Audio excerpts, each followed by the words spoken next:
Early intervention is important because if you provide great early intervention services, you can change the trajectory of almost any aspect of a child's life.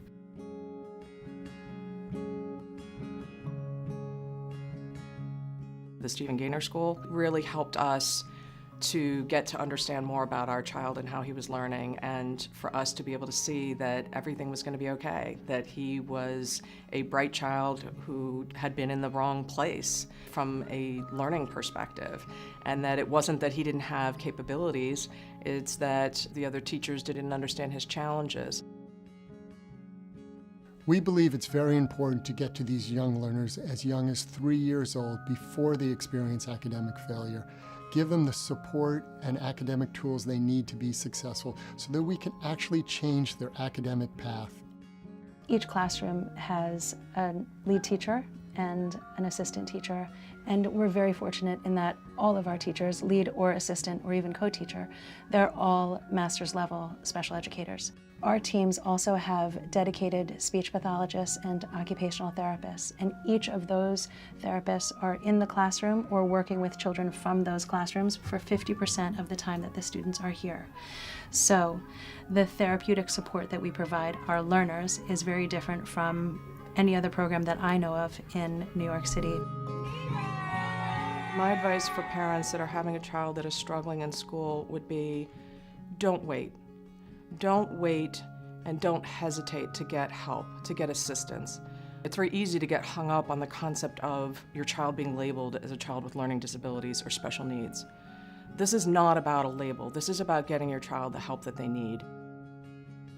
I had a student once whose parents came in the day before school started in September, and one of the first questions they asked was, how long will she need to be here? They were a little apprehensive about sending their child to a school for kids with learning differences, and they wanted to know if she could leave sooner than later.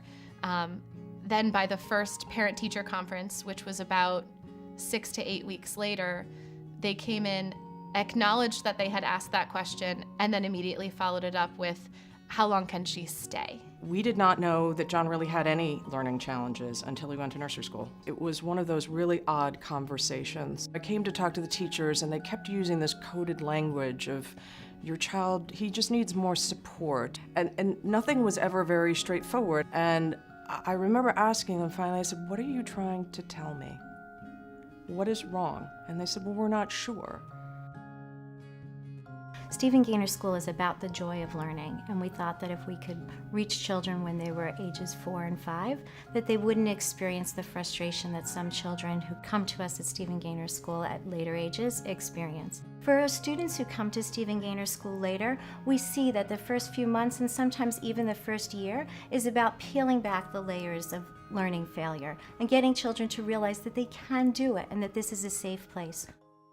If you look deeply into a child's eye, you see the hope of the future. You see the essential optimism in spite of failures. And you see the great desire to want to be like everyone else. And the fact is, our children are like all others. They need a little more time, and early intervention is the answer to the development of the brilliance that is in each child. And we are the pathfinders for that child until he can find the path himself. Some of the signs that parents can be looking for in young children, maybe a difficulty following what seem to be simple directions. They just seem to have trouble finding words that you know they know. Those are things that we see a lot when kids come in, and those are things that we work on with them all the time. Little kids need to move their bodies, and little kids need to learn to use their bodies. As adults, we don't think about the importance of core strength. I mean, aside from when we're in a yoga class or something like that, but core strength for a little kid helps determine whether they can sit on the floor and play, or whether they can sit at a desk when they're students and maybe even write. When we were doing the orientation, they said, when your kids come home, we don't expect you to do homework with them. We don't expect you to do a whole bunch of work with them. All you should do is spend time with them, enjoy them, love them, etc.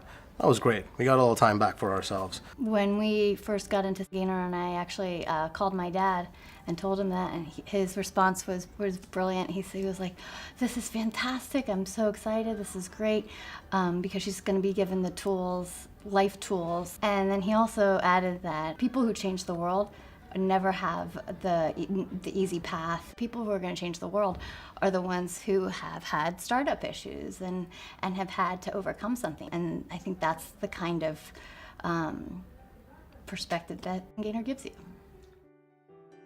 The only advice I would give parents is work through your own insecurities and perspectives and notions about what is, the perfect platform or the perfect arc for your child.